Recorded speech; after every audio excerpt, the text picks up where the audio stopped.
এক নারী খুব সহজেই আহত এক সিইওকে কোলে তুলে নিল। হঠাৎই সিইওর মনে পড়ে গেল 5 বছর আগের এক ঘটনার কথা। এক হোটেলে এক নারী ডাকাতও তাকে এমন সহজেই কোলে তুলে নিয়েছিল। ঠিক তখনই নারীটি তার মাথায় হালকা করে টোকা দিল, আর এই টোকাটাই সিইওকে পুরোপুরি নিশ্চিত করে দিল এই নারী সেই 5 বছর আগের হোটেলের দুর্ধর্ষ মেয়ে। 5 বছর আগে ওই নারী তার বিশ্বাসঘাতক প্রেমিককে ধরতে হোটেলে গিয়েছিল।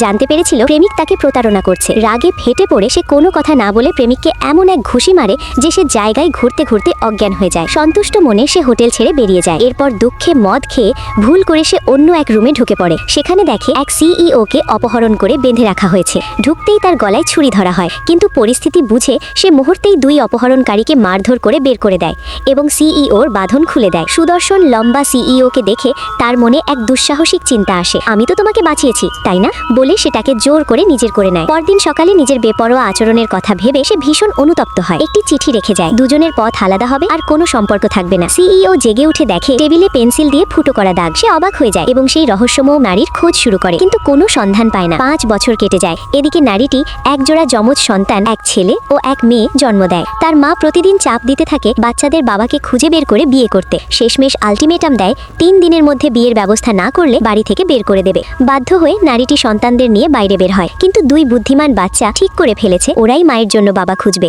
একদিন রাস্তায় দৌড়তে গিয়ে হঠাৎ নারীটির সাথে এক ব্যক্তির ধাক্কা লাগে। লোকটি পড়ে যেতে যাচ্ছিল, কিন্তু নারীটি তৎক্ষণাৎ তাকে ধরে ফেলে।